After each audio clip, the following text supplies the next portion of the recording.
At the office. My daughter called, her voice shaking. Mom, Aunt hit me. My heart sank in that moment. My phone buzzed at 3:42 p.m. and my heart skipped a beat. Within the heart of the Dallas Fire Rescue Headquarters. I'm Sloan Carrington, Administrative Coordinator. Overwhelmed by shift logs when an unfamiliar number suddenly appeared on my screen. I picked up the phone and immediately heard Sophia, my 6-year-old. Struggling to catch her breath through her tears, Mom, Aunt Ashley struck me with the TV remote. She warned me that if I spoke up, she'd hurt me again.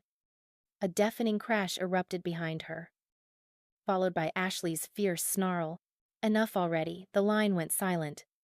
My heart raced, drowning out the sound of the fax machine. I called Sergeant Vicente Gomez. He's just 10 minutes away, keeping watch over the neighborhood. Vicente. It's me. Sloan. Sophia's at my parents' home on Maple Street. She's in pain. You should leave now. The tires screamed as he rushed away, and I was on my way. Just 20 seconds later, he sent a text. Arriving. My heart raced as I gripped the wheel. Driving toward the house, just 30 minutes away. Sirens screamed in my thoughts. After that, he sent another message. The door has been broken down. A piercing scream. Sophia's voice pierced through the speaker. Thank you for being here. If this resonated with you, please give it a like. Share your own family wake-up call in the comments. And subscribe for more heartfelt stories that touch the soul. I raced down the highway, my hands shaking on the steering wheel. My phone gripped tightly in the other. The city rushed by.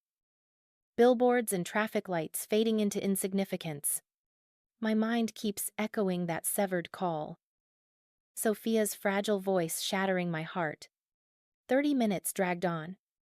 Each mile stretching endlessly like taffy.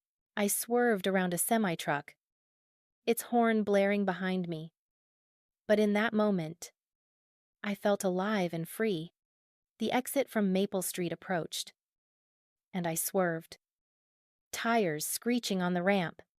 As I approached the familiar ranch-style house, my heart sank at the sight of blue and red lights flashing against the siding. Sergeant Vicente Gomez had my sister, Ashley Bennett, trapped against the living room wall, her arms painfully twisted behind her back. She struggled, her face flushed with anger, but he remained steadfast. The radio buzzing with urgent updates. Officers flooded the porch, notebooks in hand. As they worked to secure the scene, my parents, Mr. Harold Bennett and Mrs. Evelyn Bennecher, stood in the doorway, arms crossed, their gaze heavy with disappointment.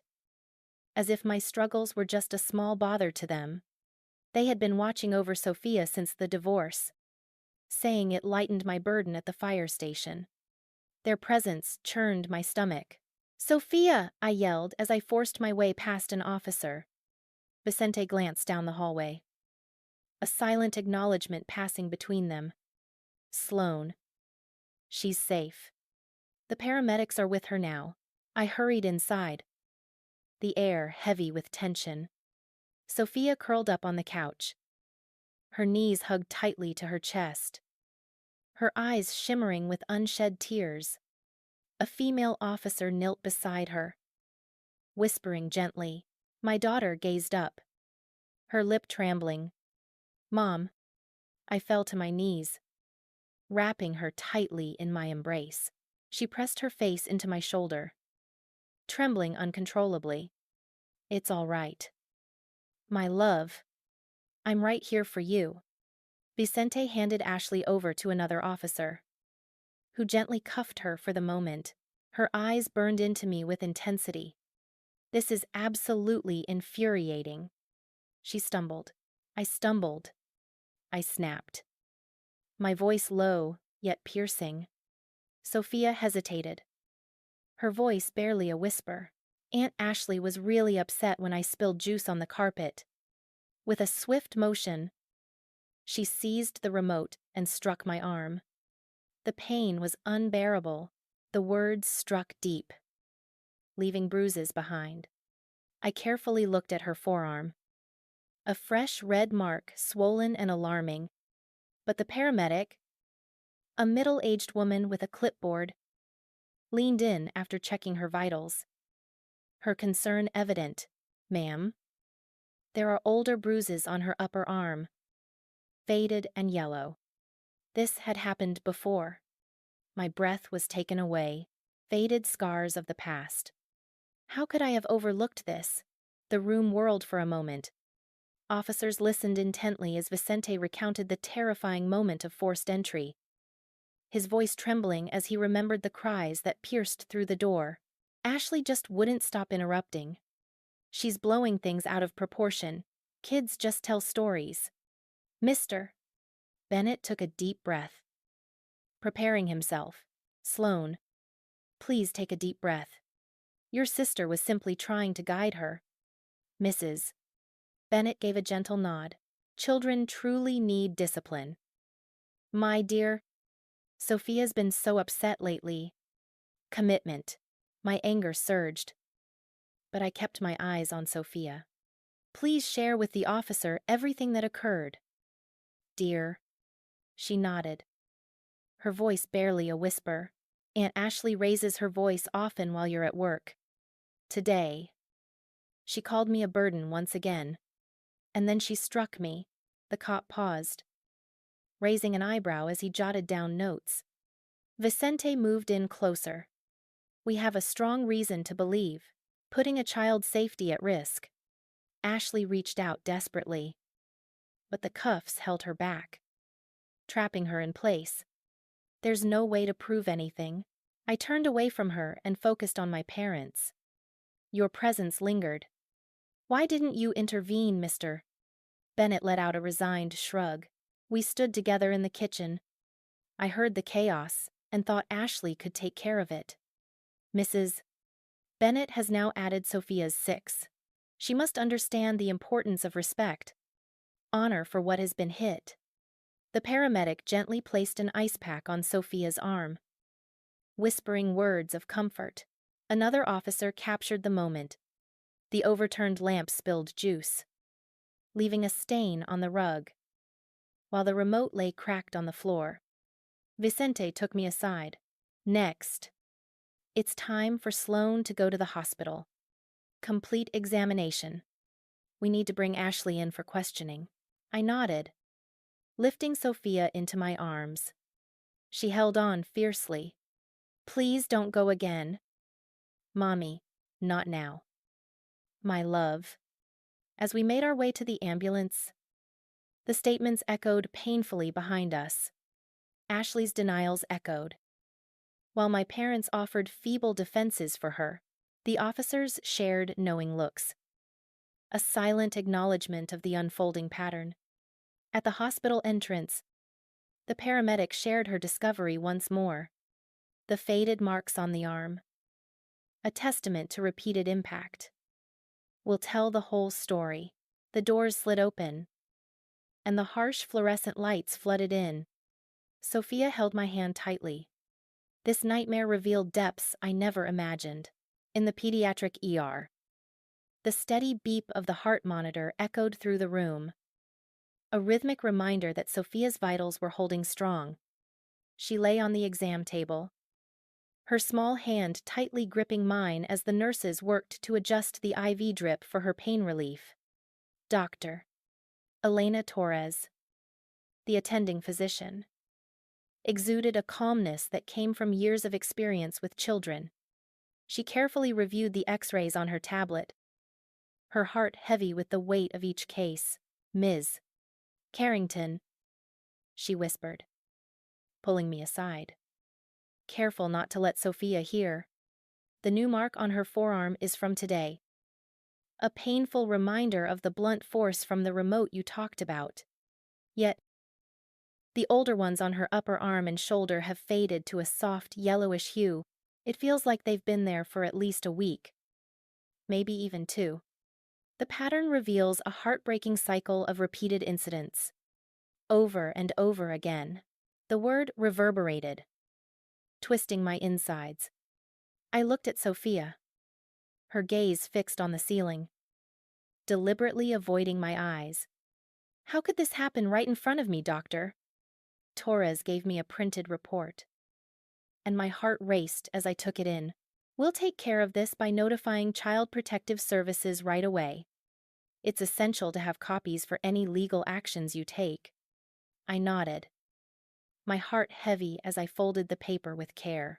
Sophia breathed softly. Mommy, am I in trouble? No. Sweetheart, you're so brave for speaking up.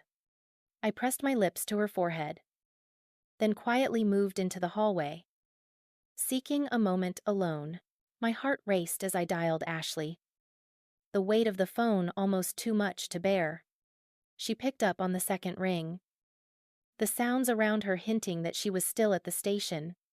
What do we do now? Sloan, I was lucky. The cops just gave me a warning and let me go. A heartfelt warning. My voice remained steady, even as anger bubbled beneath the surface. The doctor just revealed the old scars on Sophia. This wasn't just a single moment. A heavy silence, followed by a frustrated huff. Doctors often blow things out of proportion. She has a certain awkwardness about her. Clumsiness creates chaos, not order. With trembling hands, I pressed record on the voice memo app, determined to capture the moment. Please, share your reasons with me. Ashley erupted with emotion. Fine. I hit her because her constant crying over nothing and spilling things drove me to my breaking point. You leave her with us all day while you enjoy your fancy job. If you had been a better mom, you could have raised her right. Her words pierced my heart. Yet I stood there, absorbing every syllable of her outburst. So you really do acknowledge it. Recognize that both mom and dad believe she truly requires a strong guiding hand. Her heavy breathing filled the line with tension.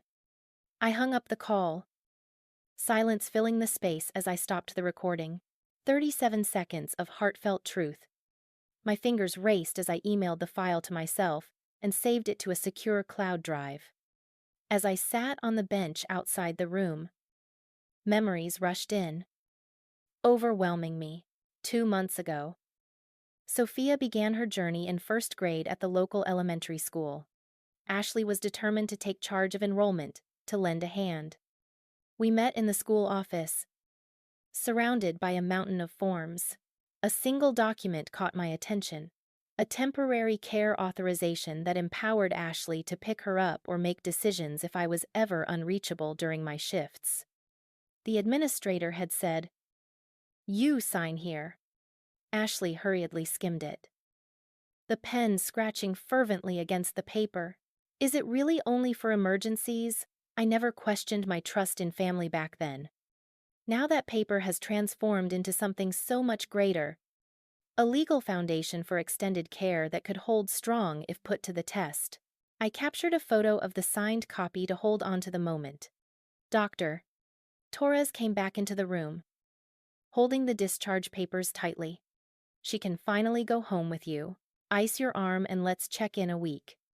Sophia slowly sat up, feeling the weight of the moment. Could we please have some ice cream just a little longer? My love.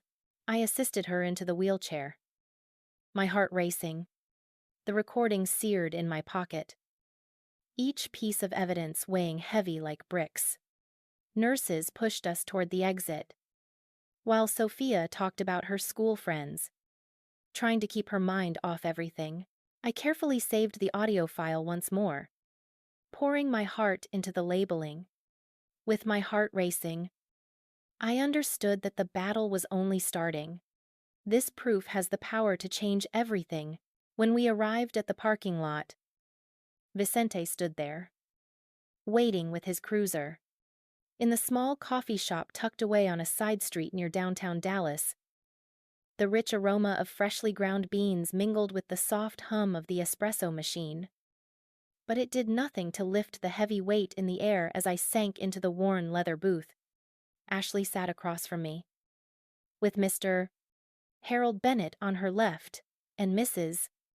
Evelyn Bennecher on her right. Creating a moment filled with unspoken tension, their postures were stiff, as if they were at a funeral instead of sharing a moment as a family. I planned this meeting with intention, a space where emotions can be held in balance, yet honesty can flow freely. Sophia stayed home with a colleague from the fire station, lost in puzzles to protect her from the aftermath. I carefully set my phone on the table, screen down, and with a gentle swipe, the record function came to life before anyone could see. "We need to resolve this now before it gets any worse," I said softly, my hands gently folding together. Enough with the excuses. Ashley crossed her arms, a defensive gesture that revealed her wavering bravado. "Resolve what the police have already stepped away from. It was a painful misunderstanding. The doctor's findings can't be justified by mere misunderstanding." I held my gaze firm, determined not to let my feelings cloud my judgment. Mr. Bennett adjusted his glasses, his gaze fixed on the menu. He remained silent, but his presence spoke louder than words. He had always been the quiet enforcer in family matters. Mrs. Bennett anxiously stirred sugar into her untouched cup, the teaspoon clinking softly as her nerves took hold. I pressed play on the audio, hoping to break the silence that hung in the air. Ashley's voice came through, raw and unfiltered, echoing the intensity of our heated phone exchange. I struck Sophia in a moment of frustration, and suddenly, all the blame fell on my parenting.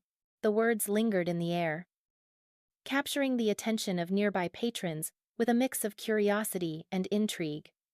Ashley's hand trembled on her mug, the liquid inside teetering on the edge, ready to spill. She dropped it, the sound echoing in the silence. "You recorded that without my knowledge. When a child is at stake, evidence speaks for itself." I saw her fingers tremble as she clutched the edge of the table. Today was really tough. She passionately defended her choice to pitch her voice higher. Sophia can be so defiant, always talking back and creating chaos. I just wanted to catch her eye. Touched. The words stirred a deep anger within me. Yet I held my ground. The report tells a different story. Mr. Bennett finally let out a grunt, but his silence spoke volumes. He leaned back, arms crossed, watching intently like a bystander, too hesitant to step in. I pushed the medical folder forward, my heart racing as I opened it to the highlighted sections. Diagrams of bruises, timelines estimating the ages of injuries, and the physician's stark conclusion of non-accidental trauma stared back at me. Just take a moment to read it for yourself. Emotions unfold over weeks. Ashley's shaking grew stronger as she flipped through the pages, her free hand clenched into a tight fist. She's always had a knack for being clumsy. Falls at playgrounds, collides with furniture. Clumsy just doesn't fit with these details. I gestured towards a note about repetition. "This is more than just accidents." Mrs. Bennett hurriedly grabbed the document, her heart racing as she handed it to her husband. "We believed you would take care of everything," she whispered softly to Ashley, leaving me in the shadows. The server came over with refills, feeling the tension in the air, and quickly backed away. Ashley's excuses poured out uncontrollably. "Children push limits. I was sharing lessons that you miss during your long shifts. Lessons that hit hard." My response was piercing. Mr. Bennett shifted uneasily, his silence heavy with unspoken thoughts. His silence spoke volumes. A quiet acknowledgement of his guilt. I created the prepared relinquishment agreement. A simple form that gives up any claims to guardianship. Please sign this. Please grant me exclusive rights to everything. Contact should only be allowed when truly deserved. Ashley's pen trembled in the air, as if it were on fire. You're pushing me to my limits. Guarding what she loves. The booth's vinyl groaned as it bore the weight of shifting bodies, while patrons at the counter laughed. Their joy felt distant, highlighting our heavy hearts. Mr. Bennett momentarily shattered his silence. Think about the family name. Family puts safety first. I responded instantly, Mrs. Bennett's soft pleas filled the air. But Ashley's hand trembled as she fought against them. Minutes dragged on. The clock on the wall ticking louder, amplifying the tension in the standoff. At last, the pen fell. The signature written with a heavy heart. Here we are. Overjoyed. I'm really not happy with how things turned out. I gathered the form, feeling a mix of relief and caution. The atmosphere hung heavy as we readied ourselves to part. The signed paper, a delicate bridge to peace. Vicente sent a message from outside. I'm here, whenever you need me. I pushed the freshly inked relinquishment form aside, carefully aligning the older stack of authorization documents in the center of the table, making sure every page was directed toward Ashley. The coffee shop buzzed with chatter, creating a false sense of normalcy. Yet all attention was fixed on the life-changing revelation about to unfold. Before anyone goes, please take a moment to really look at what you signed months ago. Ashley looked at the pile with unease. Additional tricks. There are no tricks. Only the weight of consequences. I turned to the key page of Sophia's school registration, my heart racing as I saw the care delegation clause underlined in my notes. This is not just a fleeting approval for pickup. It's a heartfelt responsibility to make ongoing decisions in my absence. In custody battles, Texas courts see it as essential for a lasting home. Her expression transformed from doubt to sheer shock as she took in the legal jargon. This old form means everything to you. Doesn't it? Yes. Along with today's waiver. This solidifies my role as the primary guardian. With no room for doubt, the binding nature came from family law provisions that were unbreakable once signed. Ashley clutched the document, her heart racing as she searched frantically for any loopholes. Shock ignited into a burning fury. She tried to tear it apart, her nails clawing at the paper. The fibers began to tear. But I quickly stepped in to secure the originals. You betrayed me from the very start. In that school office, her voice pierced through the cafe's tranquility, cracking the stillness with raw emotion. Betrayed, I carefully secured the pages in my folder. You quickly glanced over it and signed your name. I kept copies close to my heart. Mr. Bennett reached out, hoping to soothe her troubled heart. We had no idea how deep it really went.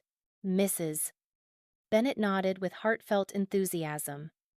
It felt like just another set of permission slips. Ordinary, the quiet intensity ignited the moment. Ashley tore apart the duplicate I had given her, fragments flying like a storm of regret. From the very beginning, it was all a trap. She felt the pieces crumple in her palm, heavy with accusation. Prepare for safety. I held my tone steady, unwavering. Your rush made the opportunity. Mr. Bennett poured his heart into reasoning. Even if it's destroyed, the original remains untouched. Mrs. Bennett whispered gently. We believed it was for the best for everyone. I was there for them. The word resonated with emptiness. Ashley's desperation mounted as she ripped another section, only to be met by the server's gentle intervention, who kindly offered a trash bin. Vicente watched through the window, poised for any sign of escalation. The legal struggle has intertwined with past issues, strengthened by new evidence that creates a powerful case for sole custody. Ashley sunk down, utterly drained by the devastation around her. How can you treat family this way? To manipulate is to turn a blind eye to the pain caused. I collected the fragments. This secures Sophia's future. Mr. Bennett admitted softly. Maybe we missed the signs. Mrs. Bennett's eyes filled with tears. This isn't how our bond should be broken. When trust shatters, so do the bonds that hold us together. The damaged duplicates of the document truly highlighted the point. As the tension began to lift, the way forward became clearer. With no turning back, the filing took place swiftly at the courthouse. In the family courtroom, the old wooden benches groaned softly as people took their places for the urgent hearing. Fluorescent lights buzzed above, creating harsh shadows on the paneled walls decorated with state seals. I filed the petition right away after getting the documents for expedited review due to the urgent risk. Sophia sat in the play area, her heart heavy, under the watchful eye of a social worker just down the hall. Judge Harlan Brooks strode in, robes flowing, and took the bench with a commanding presence. Carrington versus Bennett. Changing custody arrangements. Lem. My attorney handed me the bundle. Starting with the long-term care authorization and the recent medical reports that laid bare the timeline of my injuries. Ashley sat at the opposing table, her face drawn as she faced her public defender. Behind her, Mr. and Mrs. Bennett occupied their seats, their expressions a tumultuous blend of defiance and anxiety. The judge carefully adjusted his glasses. A moment filled with tension. Move forward with the proof. I shared my experience, recalling the first call, the arrival at the scene, and the confirmation at the hospital. All with a heavy heart. These are deeply connected. The child is afraid of her aunt. The cross-examination delved into my work schedule. Shifts create empty spaces in supervision. Family filled the void until the pain of abuse emerged.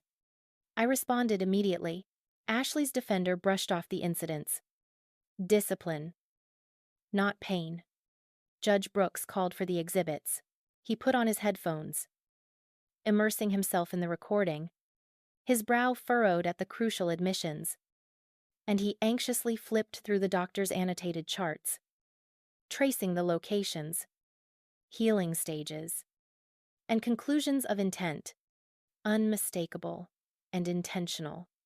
He whispered softly, filling the room with his voice.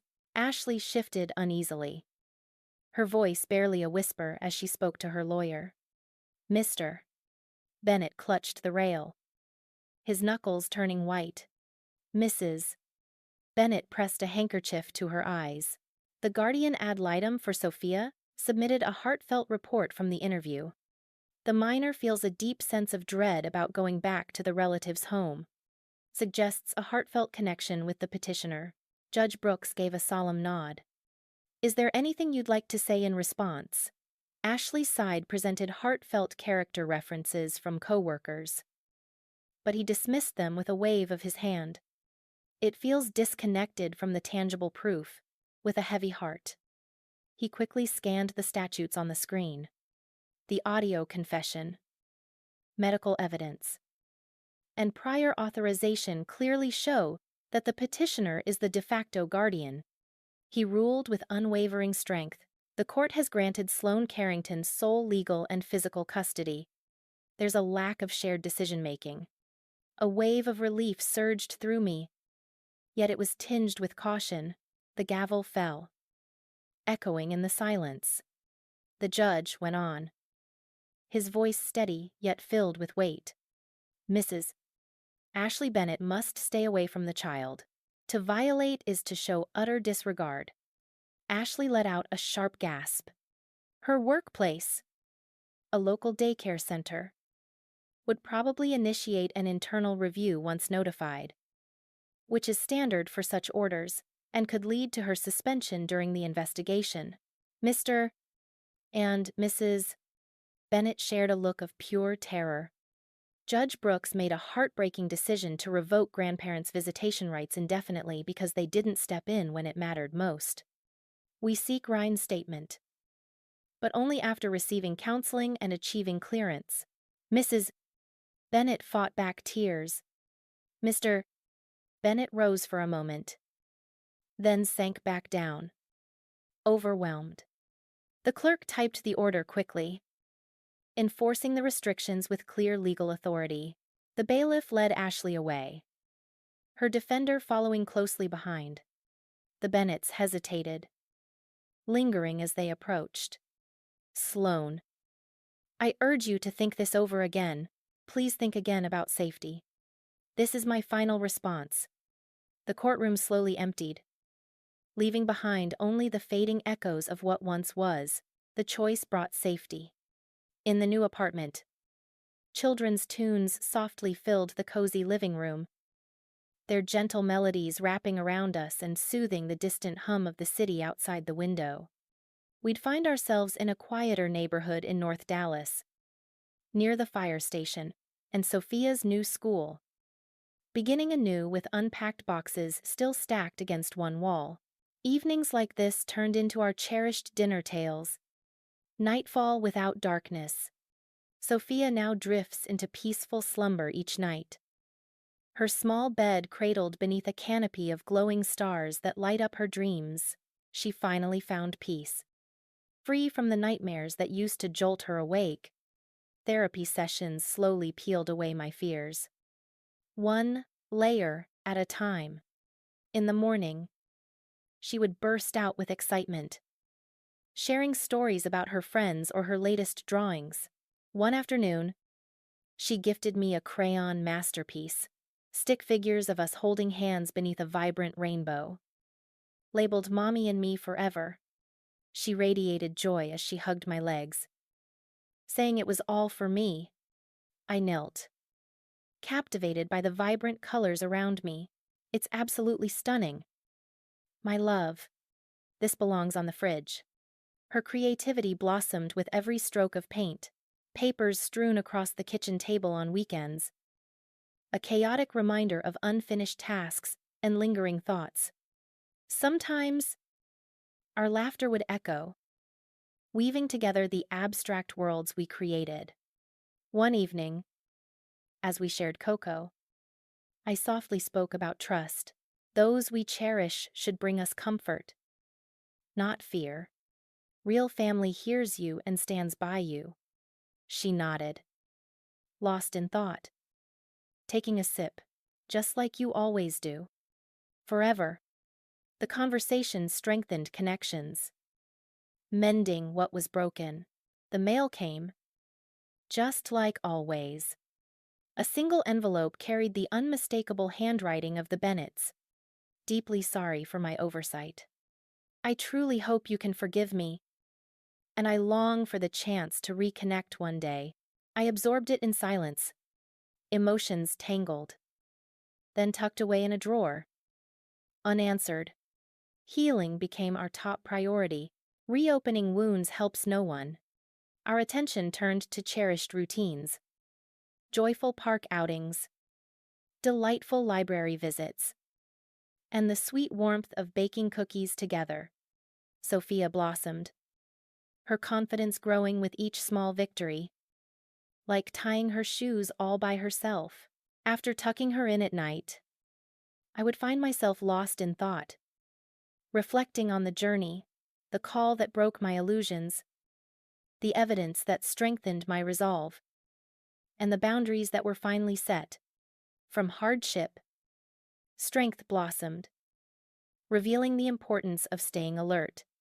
Sophia softly whispered as she drifted into a dreamy world during story time. You mean everything to me. I love you so much.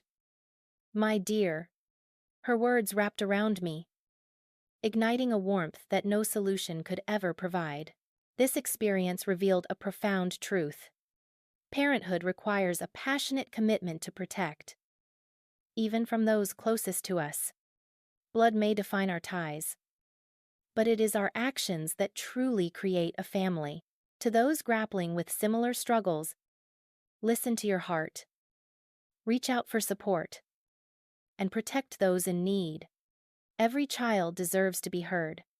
Breaking it can truly save lives. Our story shows how resilience can rebuild love and heal deeply.